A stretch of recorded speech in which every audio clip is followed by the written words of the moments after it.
Segunda carta de Pedro, capítulo 1, a partir do verso 16.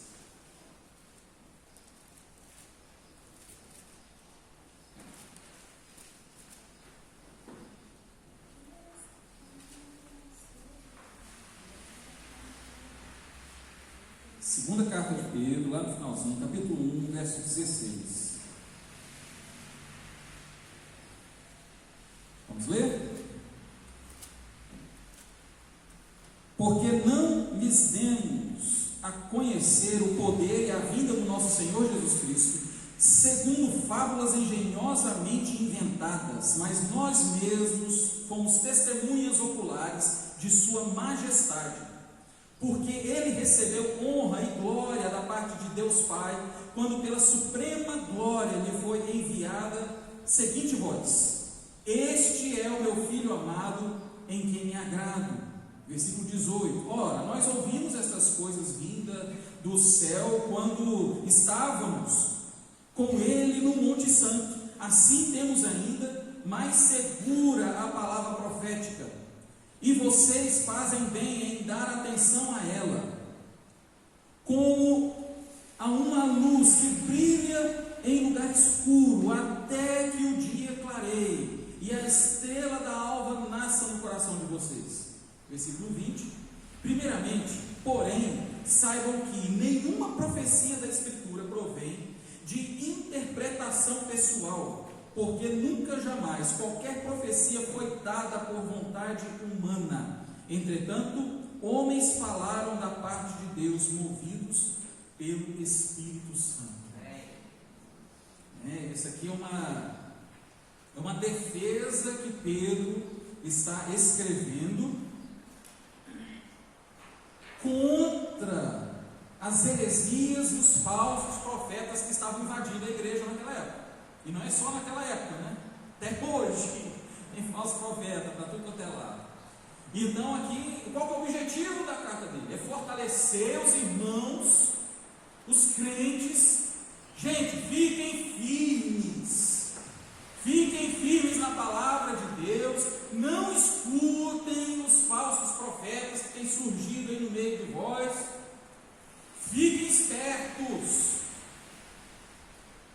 E não são poucos os que estão se desviando por causa desses falsos ensinos que estão surgindo na igreja. Então esse é o objetivo dessa carta principal, para fortalecer e animar os irmãos, porque quando vinham algumas heresias, elas ficavam famosas, e alguns irmãos que queriam negar isso, falaram: não, peraí, isso aqui eles eram perseguidos, eles eram envergonhados.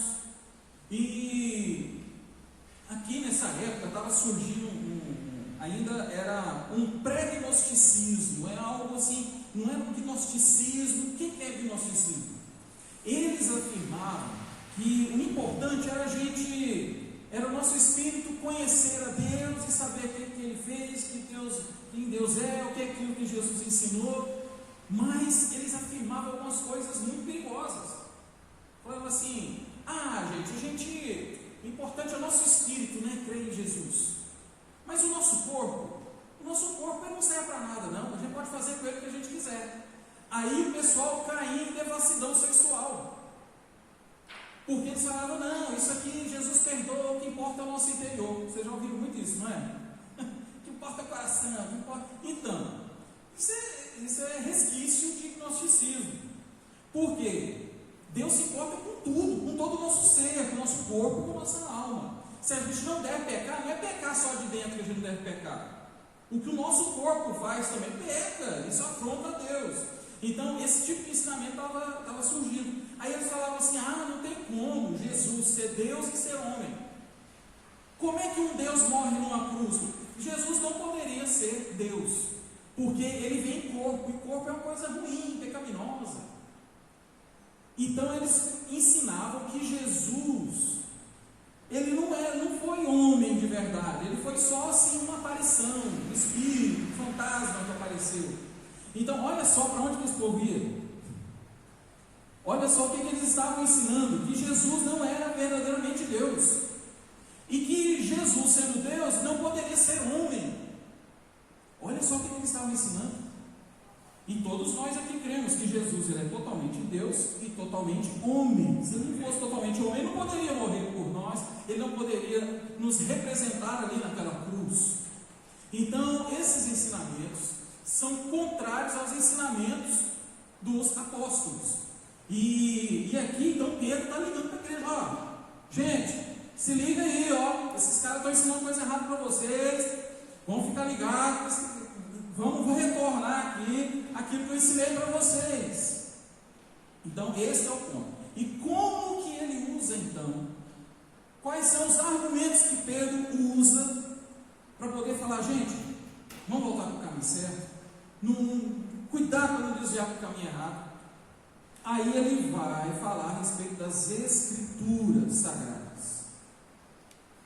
E quando ele fala, quando aqui os escritores eles afirmam que eles falam Escrituras, eles estão se referindo a quê especificamente?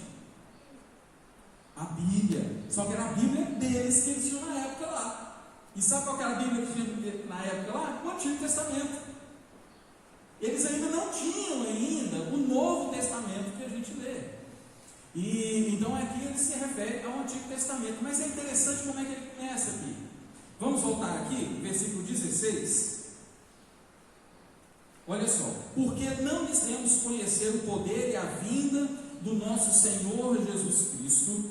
Aqui ele está falando do Evangelho, o poder para salvar, o poder restaurador de Jesus, o poder do Evangelho.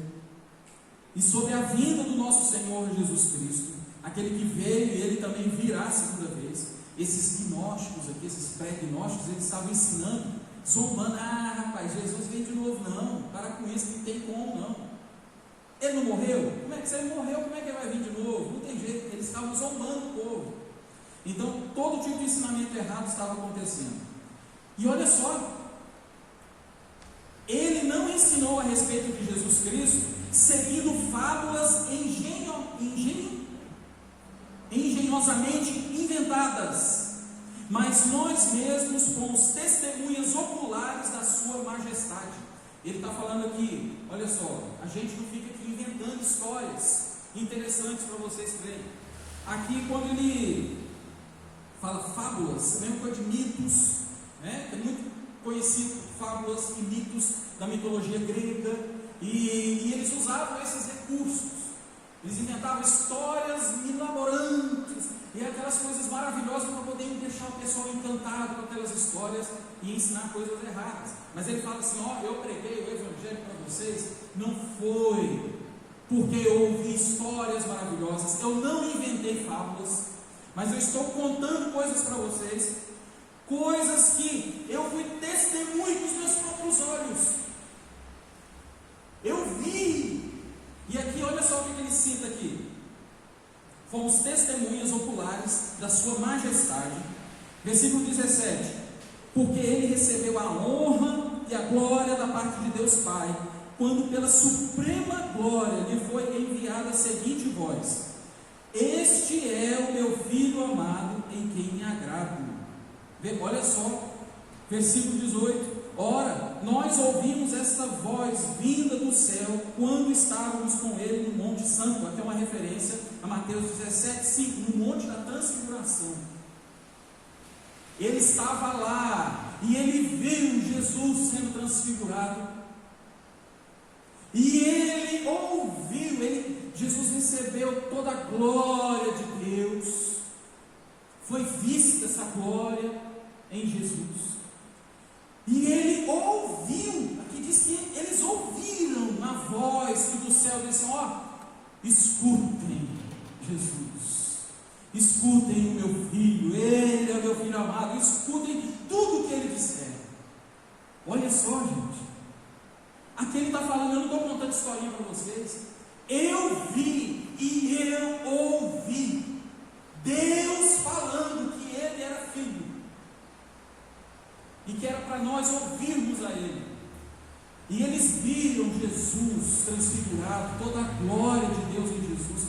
Gente, isso aqui não é história que ele estava contando, não foi baseado nisso, ele foi testemunha, ele estava presente ali e ele viu.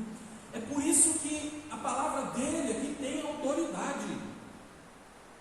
E sabe por que eu estou falando isso? Porque o Novo Testamento, quais foram as características então de milhares de documentos e de cartas que foram escritas? Não foram só essas cartas aqui que foram escritas. Milhares e milhares de documentos foram escritos. Mas como é que então que a igreja se reuniu e fez uma análise e para falar assim, não, gente, essas cartas aqui foram inspiradas por Deus. Essa aqui não, essa aqui deixa de fora, essa aqui não, essa aqui tá. Então, quais foram os critérios? Então, são 3 principais critérios. Primeiro, apostolicidade. Quem escreveu tem que ser apóstolo, ou andou diretamente, estava ali acompanhando aquele apóstolo, né? No caso de Lucas, né? Lucas não foi um discípulo ali, um apóstolo, mas ele caminhou diretamente com os apóstolos, e ele foi responsável, principal responsável para o registro do Novo Testamento. Ele foi o principal pesquisador, e todos os outros evangelhos foram escritos, né, baseando-se naquilo que Lucas escreveu.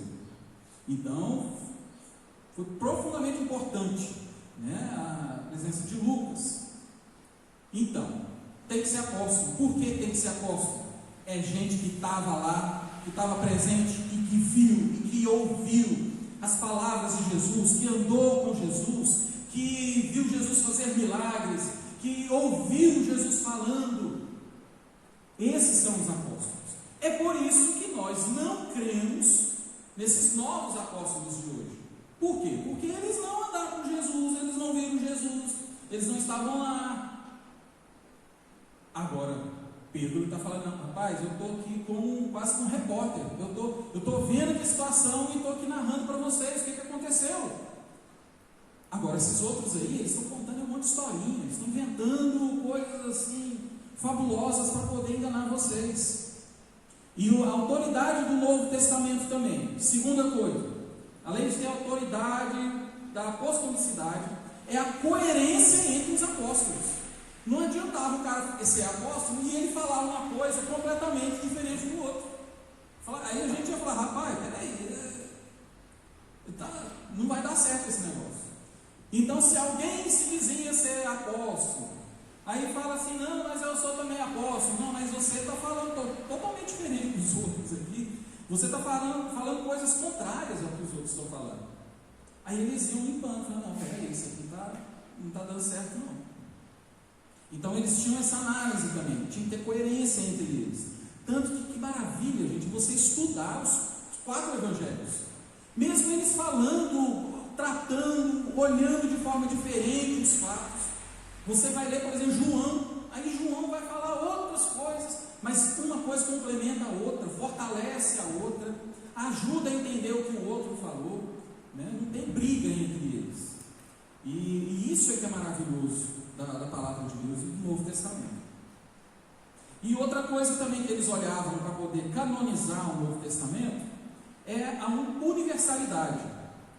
É o que a gente chama de catolicidade. O que é isso? É onde que essas cartas andou, por onde que essas cartas andou em toda a igreja naquela época, e onde essa carta frutificou, e abençoou, e edificou a vida das pessoas.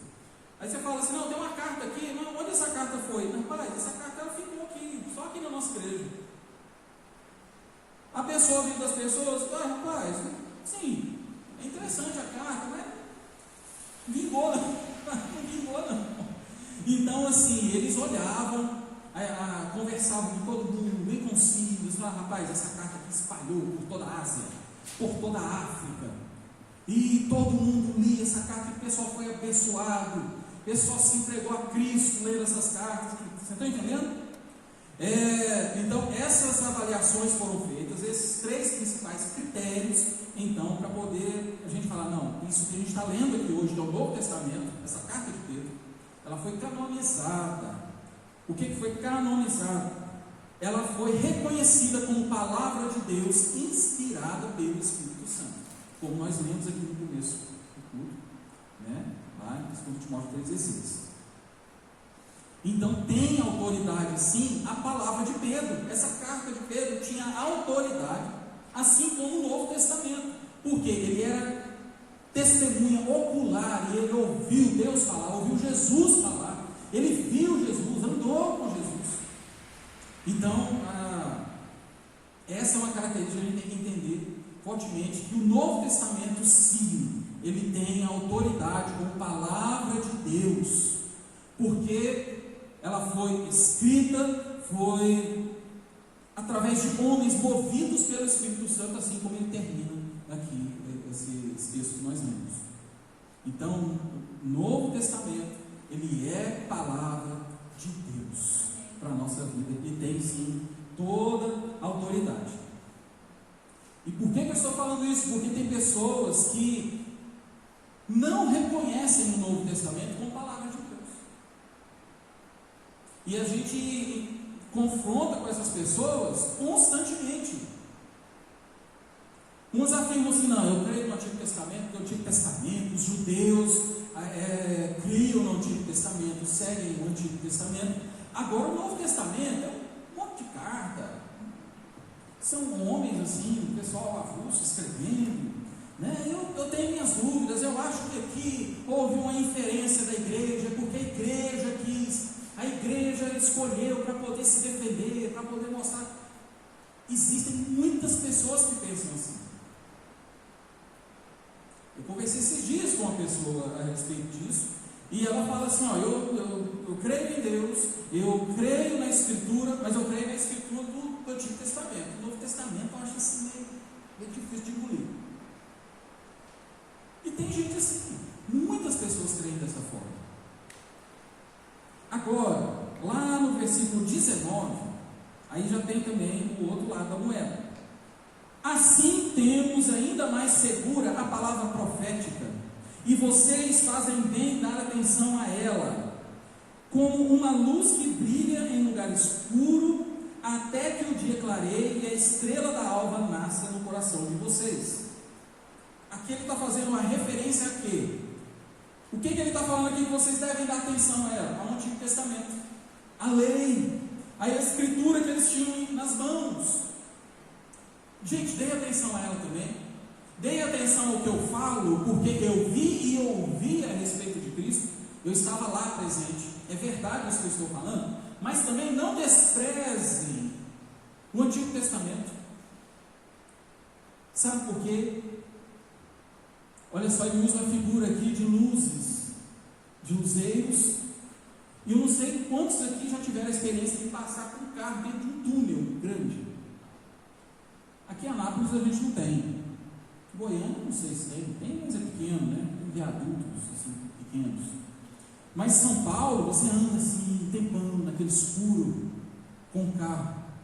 E aí você tem lâmpadas lá dentro, para guiar o carro, é claro, senão você sai batendo no outro, você bate no muro, e você entra dentro daquele túnel escuro, de repente assim, mas tem luzes que direcionam o carro. Ó, anda por aqui, se você vir para cá, você vai bater no outro carro que está vindo lá. E aqui ele está usando exatamente essa expressão.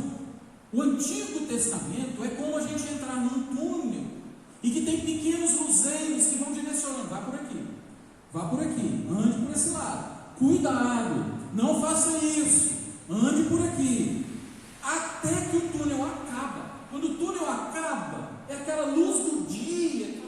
Gente, que alívio sair daquele túnel.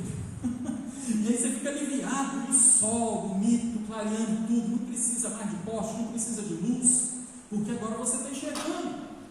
E aqui ele usa exatamente essa expressão. Gente, deem atenção sim para o Antigo Testamento, olhem lá o que ele está falando, porque lá no Antigo Testamento tem luzes que estão apontando, vá para cá. E qual é o objetivo do Antigo Testamento? É apontar para Cristo. Então, gente, é fabuloso a gente olhar para o Antigo Testamento e a gente não lê como algo que não serve mais para nós, que não traz nenhuma instrução para nós, mas o Antigo Testamento é esse luzeiro que aponta para quem? Para Cristo. E quando nós falamos de Cristo, eu falo, mas tem certeza que as coisas a respeito de Jesus são dessa forma? Aí você sim, sabe por quê? Porque no Antigo Testamento, desde a queda do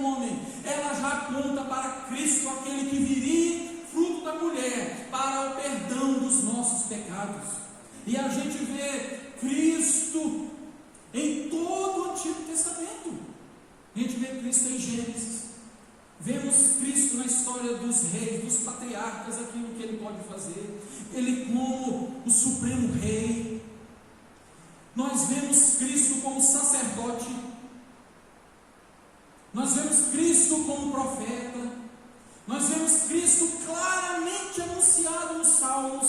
Nós vemos Cristo claramente anunciado em Isaías, que a gente até fala que Isaías é um evangelho do Antigo Testamento. Tão perfeitamente que ele fala a respeito de Cristo. Então, embora não seja totalmente claro para muitos, o Antigo Testamento é o tempo todo apontando para Cristo, para aquele que viria. O homem caiu, mas Deus proveu um Redentor, um Salvador. Ele vem e vai salvar o seu povo, vai restaurar todas as coisas. Ele vem, Ele vem, Ele vem. E o Antigo Testamento o que é? E o Novo Testamento então o que é? É você sair desse túnel. Jesus veio, Emanuel, Deus conosco, Ele vem para nos salvar. Quem é Ele? Ele é o Cristo, o Filho do Deus vivo. Gente, Jesus veio, o dia clareou. E a gente olha agora para o Antigo Testamento e fala, era tudo verdade. Tudo que aqueles homens disseram era verdade. Por quê? Porque agora nós estamos vendo Cristo. Nós podemos ver Cristo, Ele está aqui. É Deus aqui conosco. Olha os milagres que Ele está fazendo. Olha as coisas que Ele está falando, coisas que ninguém nunca falou. Jesus é Deus, Ele está no meio de nós. E Ele veio para morrer pelos nossos pecados, como um cordeiro mudo foi para o matador, se entregou por mim e por você. Irmãos, olha aqui, mensagem linda. Mas esse não era um homem comum. Ele era totalmente Deus. E ele não era pecador como os outros homens. Ele é santo. E como santo, o pecado não podia prender Jesus naquele túmulo. A morte não poderia vencer Jesus. Gente, olha que coisa linda. Ao terceiro dia, Deus ressuscitou o seu Filho. E Ele está vivo. Gente, essa é a mensagem do Evangelho.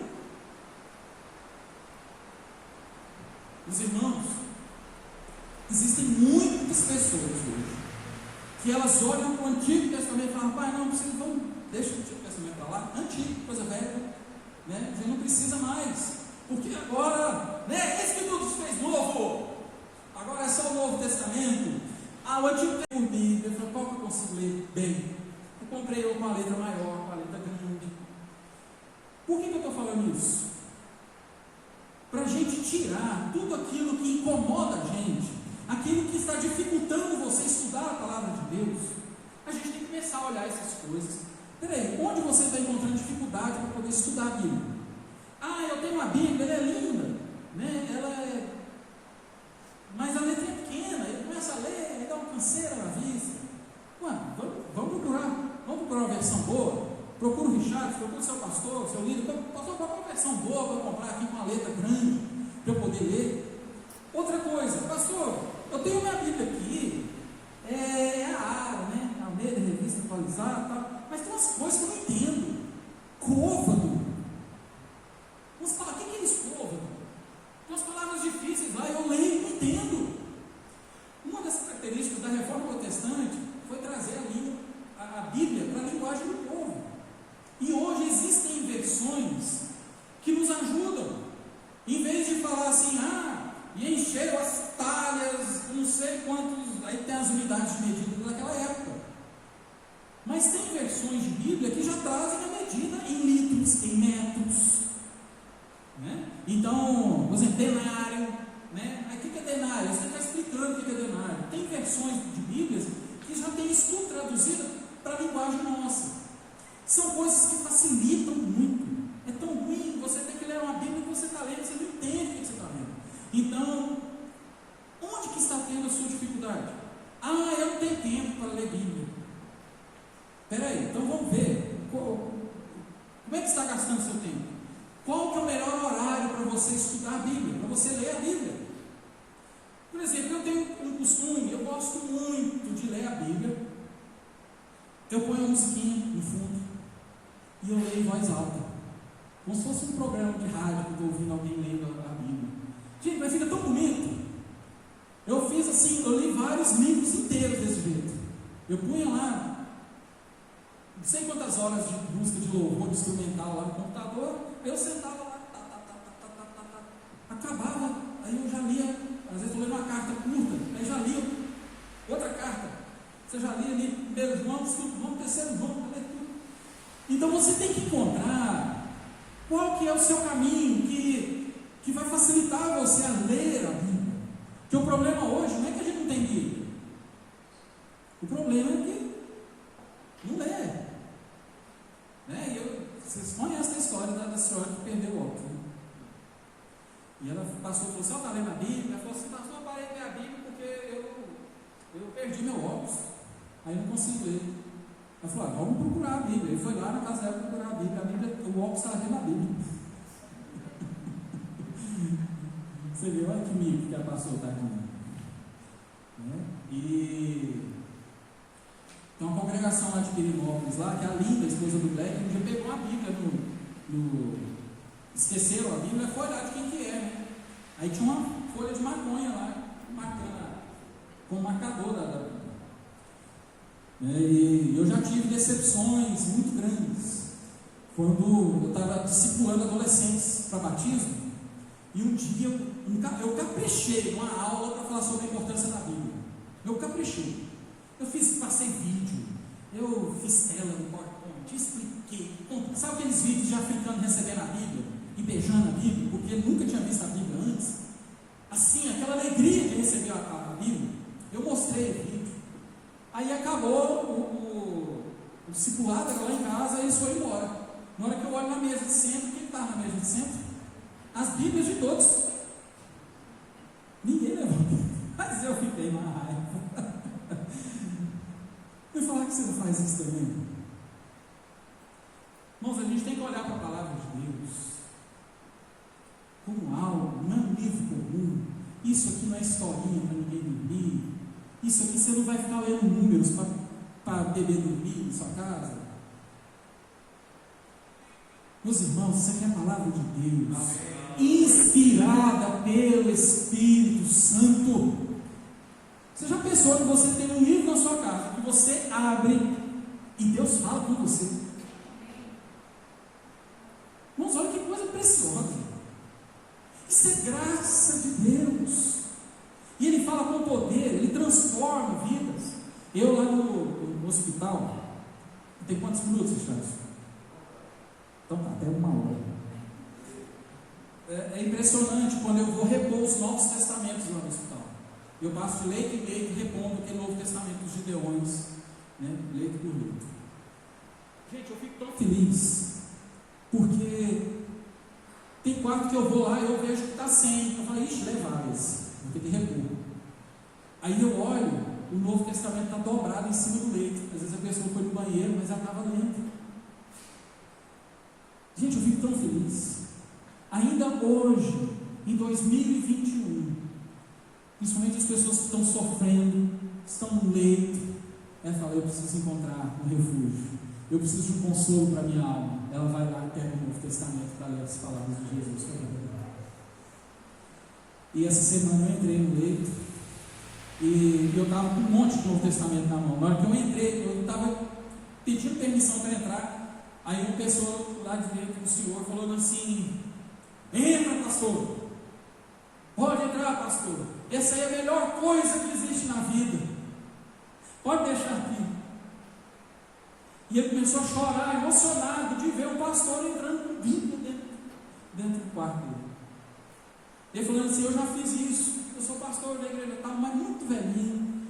E ele começou a chorar com alegria, falando daquilo que a palavra de Deus já fez na vida dele, que ele distribuía a Bíblia para todo lado. Vocês sabiam por que existe igreja presbiteriana em Goiás? Richard se lembra da nossa aula de história. Porque existiam os comportores. Sabe o que eram os comportores? Eram vendedores de Bíblia. Não podia entrar assim, entravam missionários direto assim, né? Naquela época, né? Não podia entrar missionário, né? Porque a igreja católica era suprema. Mas o que eles faziam? Eles iam como vendedores de livros. E dentre esses livros eles vendiam o quê? A Bíblia. E eles saíam distribuindo Bíblia para todo lado. O pessoal, nossa, é a Bíblia, eu quero. E aí compravam. E um dia mandaram lá para o interior de Minas e São Paulo, lá, mandaram a informação falando assim: a gente precisa mandar pastores e missionários para Goiás, que perto de Brasília. Ah, por quê? Não, porque tem uma fazenda lá, um pessoal lá que comprou Bíblia não sei quantos anos atrás. E essa Bíblia ficou lá, e o povo resolveu ler a Bíblia. E o povo todo se converteu. Só precisa de pastor, vai lá, vamos mandar o pastor para lá. E não somente pela palavra de Deus, ela é o poder de Deus. Eu não me envergonho do Evangelho, porque é o poder de Deus para a salvação de todo aquele que crê. Os irmãos, o incentivo que eu dou: leia a palavra de Deus, defenda as verdades da palavra de Deus, defenda o Evangelho, nem que isso custe o seu emprego, a sua vida, mas fique firme na palavra de Deus. Homens do passado perderam a sua vida, foram queimados vivos, porque eles queriam que essa Bíblia estivesse na sua mão hoje. E agora nós vamos dar a nossa vida para pregar o Evangelho verdadeiro do Senhor Jesus. Lembrando que a maior reforma não é ficar contando a história da reforma da igreja do passado. A maior reforma é aquela que a palavra de Deus pode fazer no seu coração. A reforma verdadeira é aquela que começa em você. Essa história tem que começar na sua vida, e você colocar a palavra de Deus em primeiro lugar no seu coração. O Testamento fala somente a respeito de leis, e essas leis são pesadas. Agora nós estamos na graça. Eu estou falando isso porque hoje está sendo muito pregado, é o que a gente chama de hipergraça, é o que a gente chama de antinomismo. Nomos é lei, gente que é contra a lei. Eles falam, abrem mão totalmente do Antigo Testamento, falam: gente, não precisa ficar estudando o Antigo Testamento, para de ficar estudando o Antigo Testamento, vamos ler só o Novo, porque o Novo é o da graça, é do perdão, é do amor, e eles param de ler o Antigo Testamento. Isso tem sido pregado, isso tem sido ensinado, e todo mundo quer correr da lei. Igual a gente estava conversando aqui na hora que a gente chegou, né? O espaçamento, algumas igrejas já não estão mais fazendo espaçamento, todas aquelas regras nas igrejas, nos locais públicos. Por quê? Porque a lei parou de ser aplicada, não tem mais multa, não está tendo mais fiscalização. Aí o que acontece? Na hora, né? E é muito melhor você ir para um lugar que não, aqui, por exemplo, dirigir em cidadezinha do interior pequenininho. Não é uma tranquilidade? Porque esse rapaz aqui não tem lei, não tem nem polícia. Quem vai multar? Tem nem placa, eu posso estacionar onde eu quiser. Então é isso que vai acontecer, porque o ser humano ele não gosta de seguir regras. Ele quer ser dono das suas próprias regras, ele quer ter domínio sobre ele quer fazer aquilo que ele quer. Gente, isso é normal, todo mundo é assim, porque nós somos pecadores.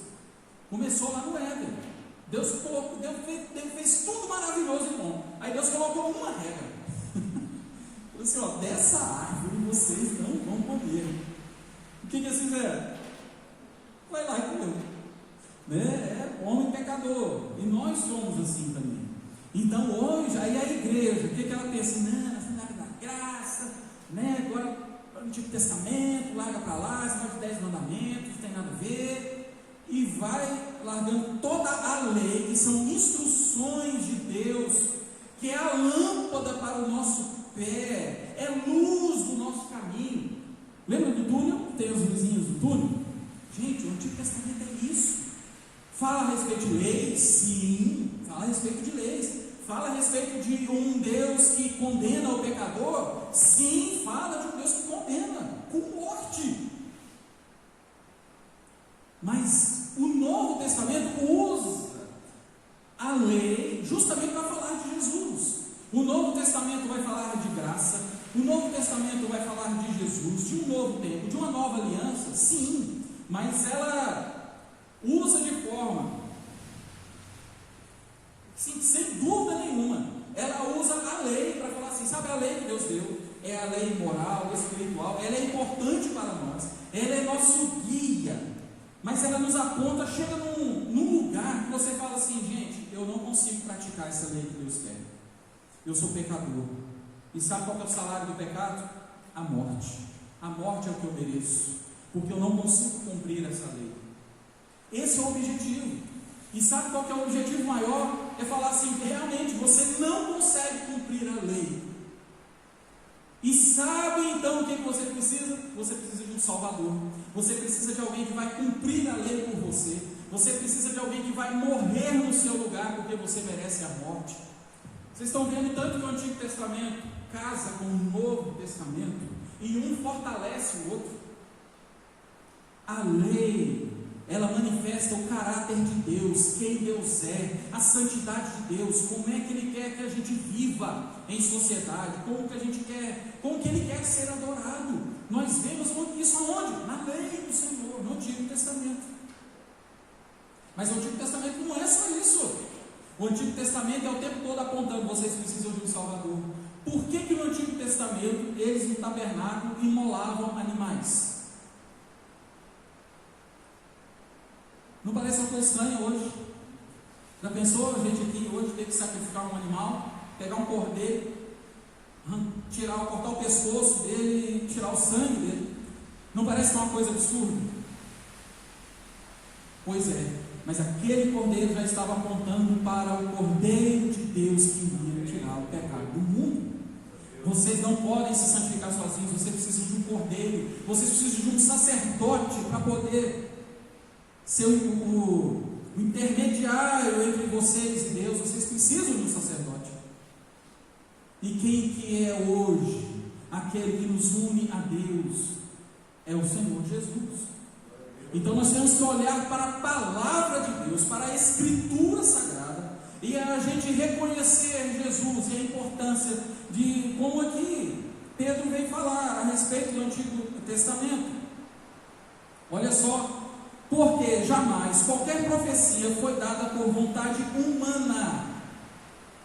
Não foi dada essa profecia, esses ensinamentos, não foi por vontade humana. Entretanto, homens falaram da parte de Deus, movidos pelo Espírito Santo. Foi o Espírito Santo que encheu homens, pessoas, para poder escreverem aquilo que Deus queria comunicar para o povo. Por isso que a Escritura, o texto que nós lemos lá no último 3,16, fala: toda a Escritura é inspirada por Deus. Irmãos, toda a Escritura foi inspirada por Deus, o Antigo e o Novo Testamento. É a palavra de Deus para a nossa edificação, correção, para a nossa santificação. Toda ela é útil, porque isso aqui não são palavras de homens, de vontade, eu estou com vontade de escrever isso aqui. Não é. É palavra de Deus inspirada pelo Espírito Santo. Por isso que os pregadores, uma coisa que a gente aprende muito lá no seminário, é que nós devemos ser fiéis à Escritura. O bom pregador, o bom profeta, que é uma palavra usada na Bíblia também, é aquele que comunica a palavra fiel do Senhor. Não é, aí eu tiro aqui as fábulas. Gente, vai no YouTube para você ver, tem tanta coisa esquisita de fábulas engenhosamente criadas pelos homens no púlpito, e coisas absurdas a gente vê hoje. E a gente vê também gente colocando ali interpretações segundo o seu coração. Isso, gente, não é pregação de Deus, isso não é palavra de Deus, isso não é profecia de Deus. Profecia de Deus é aquela profecia, é aquela mensagem, é aquela pregação que é fiel às Escrituras. Se tiver um ponto e uma vírgula diferente, está errado. E o que é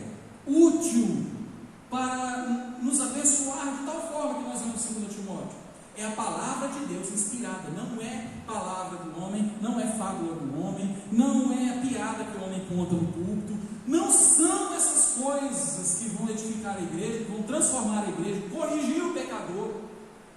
O que faz isso é a palavra de Deus, porque ela foi inspirada pelo Espírito Santo. Nós, os pregadores e todos vocês, nós somos iluminados pelo Espírito Santo para entender corretamente a Escritura, de uma forma fiel. A gente não vai receber uma nova revelação. Aqui está falando assim, mas agora eu estou recebendo de Deus que é assim. Não, não é. Está errado. Essa aqui é a palavra de Deus.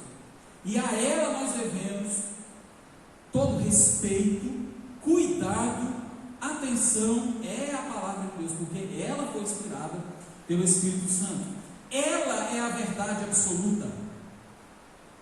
O Antigo e o Novo Testamento é verdade absoluta para o nosso coração.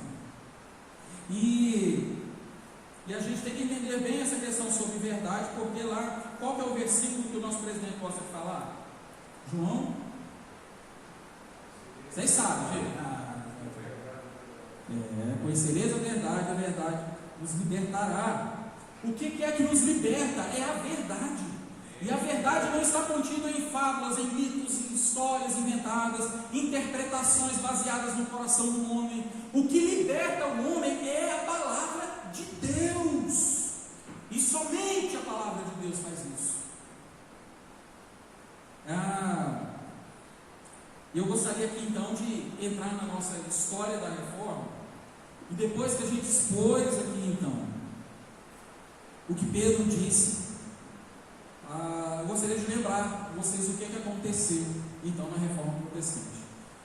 E a primeira coisa que a gente lembra é de Lutero pregando as 95 teses. Porém a história não começou ainda. A história começou 2 séculos atrás. John Wycliffe, na Inglaterra. Um homem temente a Deus, estava contrariado com a igreja. Falou: a gente está errado, essa relação da igreja com o Estado. O que a igreja está pregando? Sabe o que ele fez? Ele traduziu o Novo Testamento para o inglês. Sabe quem tinha feito isso antes? Ninguém. Sabe por quê? Porque ele cria que a autoridade das Escrituras era maior do que a autoridade da igreja. E ele fala: o povo tem que aprender o que está nas Escrituras. Ficar escutando pregação em latim não transforma ninguém. Fica todo mundo lá, igual bobo. E eles ainda pregavam de costas para o povo ainda. Nem olhavam para o povo, não ensinava latim para o povo. A Bíblia era caríssima. Poucas pessoas tinham a Bíblia. Era Vulgata, né? Que a Bíblia é latina, em latim. Agora, ele falou: o povo vai descobrir a verdade. O povo vai se libertar disso tudo que está acontecendo quando o povo conhecer a verdade. Porque a verdade nos libertará. E sabe como que eles vão conhecer a verdade? Quando eles puderem ler a Bíblia na língua deles, eles vão ler e vão falar assim: porque não lhes demos a conhecer o poder e a vida do nosso Senhor Jesus Cristo, seguindo fábulas engenhosamente inventadas. O povo tem que ler isso para poder falar assim: rapaz, você está falando aí, está errado. Mas por quê? Você tem que obedecer. Não, a palavra de Deus está dizendo é assim, assim, assim. Aqui está dizendo que você é um falso profeta. Como que você vai ter essa liberdade de fazer isso se você não conhece a palavra de Deus? Se você não pode ler a palavra de Deus? Então John Wycliffe traduziu. Ele foi traduzindo trechos das Escrituras. Foi arrumando amigos que o ajudaram a fazer isso. E ele traduziu todo o Novo Testamento. E isso causou uma revolução muito grande. Ele era professor em Oxford. Ele tinha vários alunos, gente de todo o resto do mundo ia lá estudar com ele. Ele influenciou essas pessoas.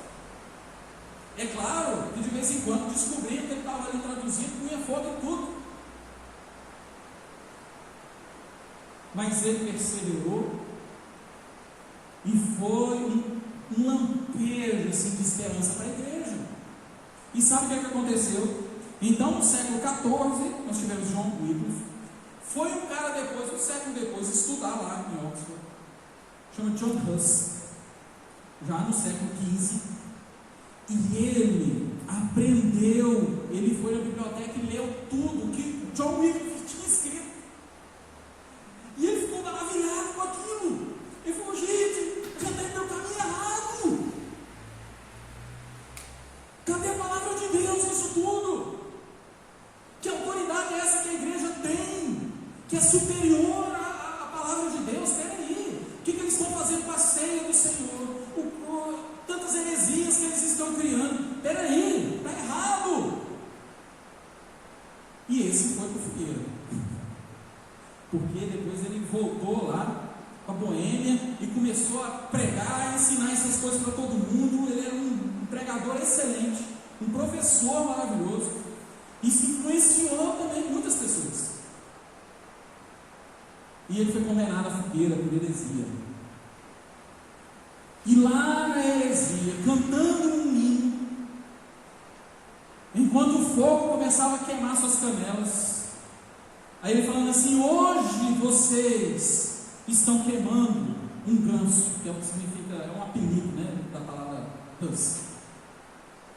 Mas daqui 100 anos virá um cisne que vocês não poderão queimar. Meus irmãos, alguns não acreditam que foi assim, que foi uma palavra profética, que foi o que aconteceu, foi uma coincidência. Mas aí, 100, 102, 104 anos depois, estava Martim Lutero pregando as 95 peças a capela de Wittenberg. Foi esse cisne que Deus levantou para poder começar uma reforma poderosa na igreja. Nós estamos aqui. Você está aqui hoje. Sabe por que você saiu de onde você saiu? Eu não conheço a história aqui de cada um. Eu não sei se você antes era um ébrio, um bêbado, andava pela rua e um dia você encontrou Jesus. Eu não sei qual é o seu passado, mas hoje você está aqui. E você é um seguidor de Jesus. Está aqui cultuando a Deus. Mas sabe por que você está aqui? Porque um dia um homem se levantou e falou: as pessoas têm que conhecer a palavra de Deus. A palavra de Deus é a verdade absoluta. E assim Deus libertou um povo que estava escravo.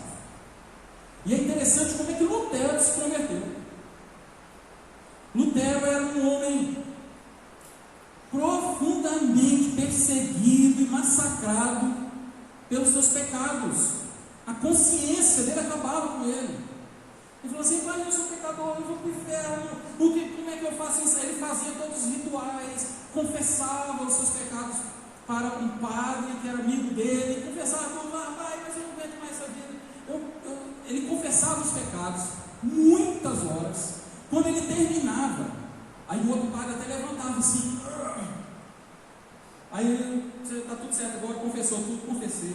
Na hora que ele ia chegando assim, na hora que ele abria, quando ele começava a abrir a porta para ir embora, ele já voltava e falou assim: peraí, padre, tem muito pecado aqui, tem mais pecado que eu lembrei, eu quero confessar. Ele se chicoteava, ele se machucava para poder um jeito de aplacar, de se sentir regenerado, perdoado. Ele precisava fazer alguma coisa. Isso enlouquecia. Ele gritava dentro do quarto dele por causa dos pecados dele. Agora, entretanto, ele era professor de teologia. E ele dava aula de salmos. E o interessante, enquanto ele estava dando aula, alguns comentaristas dizem que ele começou a enxergar Jesus nos salmos. Ele fala: gente, esses salmos aqui estão falando de Jesus. Isso aqui está falando de Jesus, olha que coisa maravilhosa. E isso deixava ele encabulado. Até que um dia ele estava dando aula de Romanos. E ele estudando então a carta aos Romanos 1,17. O justo viverá pela fé. Bum! Irmãos, aqui bateu na vida uma bomba nuclear. Gente, para ele foi isso. É isso. O que vai pagar todas as minhas contas? Todas as minhas dívidas? Não é a tradição, não são essas coisas que eu tenho que estar fazendo, não é o que eu faço. Mas eu somente crer pela fé naquilo que Jesus fez por mim, que Ele morreu pelos meus pecados, que Ele é fiel e justo para nos perdoar de todo pecado, de toda injustiça. Meus irmãos, isso caiu como uma bomba assim na vida dele, falando assim: agora eu estou livre. Mas a partir daí ele começou a olhar toda a Escritura, ele começou a olhar a igreja de uma forma diferente. Vai, está tudo errado. Não é o pessoal pagar para sair do purgatório, não é você pagando moedinhas, são as indulgências daquela época. Gente, não é por dinheiro, é por fé. Não é eu indo para Roma e fazendo sacrifícios em Roma que eu vou conseguir alguma coisa. É por fé na graça do nosso Senhor Jesus. Amém. Eu não preciso fazer mais nada, porque Jesus já fez tudo por mim. Gente, olha que coisa linda. Eu não preciso mais de ter uma autoridade, um bispo, alguém para poder ser meu intermediário aí entre eu e Deus. Não precisa mais. Aí a consciência do sacerdócio universal. Eu posso agora ter acesso direto ao nosso Senhor Deus, porque o Senhor Jesus agora abriu esse caminho, Ele rasgou o véu. Não precisa mais de ninguém para ficar entre eu e Deus. Eu tenho acesso agora a Deus diretamente, porque Jesus fez isso.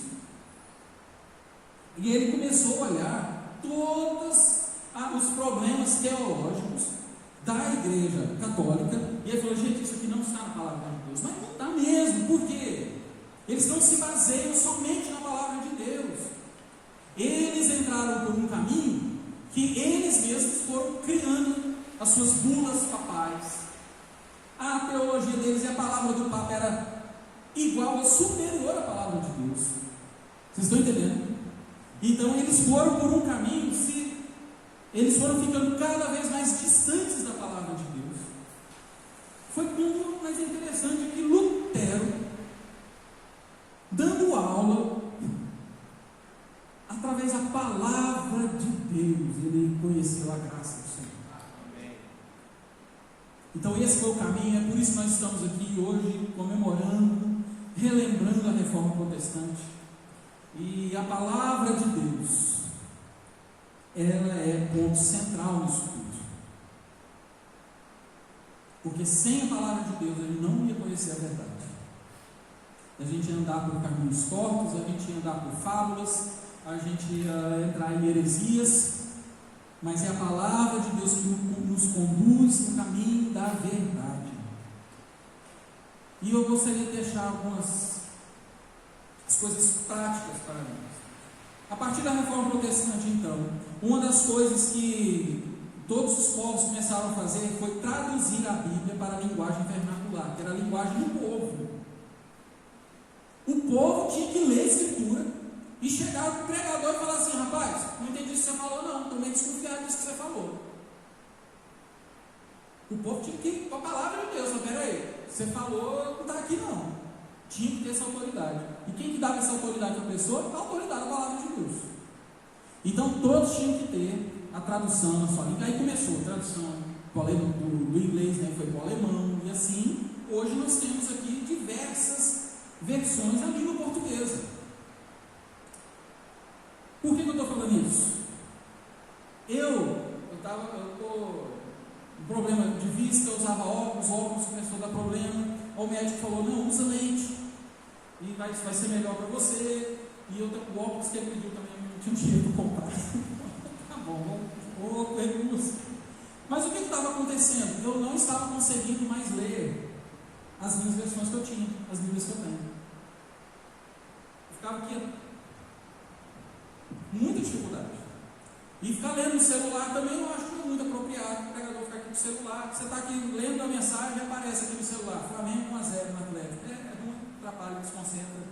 E eu prefiro um livro. E